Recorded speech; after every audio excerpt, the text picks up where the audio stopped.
অনেক দিন থেকেই আমার একটি পাহাড় কেনার শখ, কিন্তু পাহাড়কে বিক্রি করে আমি জানি না। যদি তার দেখা পেতাম, দামের জন্য আটকাতো না। আমার নিজস্ব একটা নদী আছে, সেটা দিয়ে দিতাম পাহাড়টার বদলে। কে না জানে পাহাড়ের চাইতে নদীর দামই বেশি। পাহাড় স্থানু, নদী বাহমান, তবু আমি নদীর বদলে পাহাড়টাই কিনতাম, কারণ আমি ঠকতে চাই।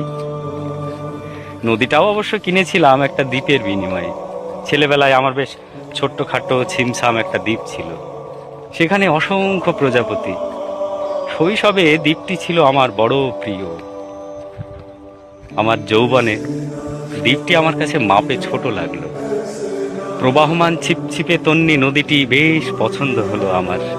বন্ধুরা বলল, ওইটুকু একটা দ্বীপের বিনিময়ে এত বড় একটা নদী পেয়েছিস, খুব জিতেছিস তো মাইরি। তখন জয়ের আনন্দে আমি বিহ্বল হতাম। তখন সত্যি আমি ভালোবাসতাম নদীটিকে।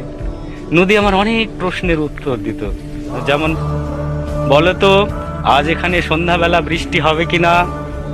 সে বলতো, আজ এখানে দক্ষিণ গরম হাওয়া, শুধু ছোট্ট একটা দ্বীপে বৃষ্টি।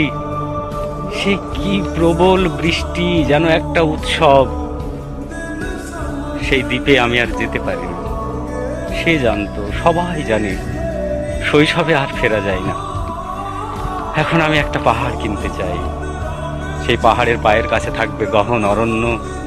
আমি সেই অরণ্য পার হয়ে যাব, তারপর শুধু রুক্ষ কঠিন পাহাড়, একেবারে চূড়ায় মাথার খুব কাছে আকাশ, নিচে বিপুলা পৃথিবী, চরাচরে তীব্র নির্জনতা। সেখানে আমার কণ্ঠস্বর কেউ শুনতে পাবে না। আমি ঈশ্বর মানি না, তিনি আমার মাথার কাছে ঝুঁকে দাঁড়াবেন না। আমি শুধু 10 দিককে উদ্দেশ্য করে বলবো, প্রত্যেক মানুষই অহংকারী। এখানে আমি একা, এখানে আমার কোনো অহংকার নেই। এখানে জয়ী হওয়ার বদলে ক্ষমা চাইতে ভালো লাগে। হে 10 দিক, আমি কোনো দোষ করিনি, আমাকে ক্ষমা করো।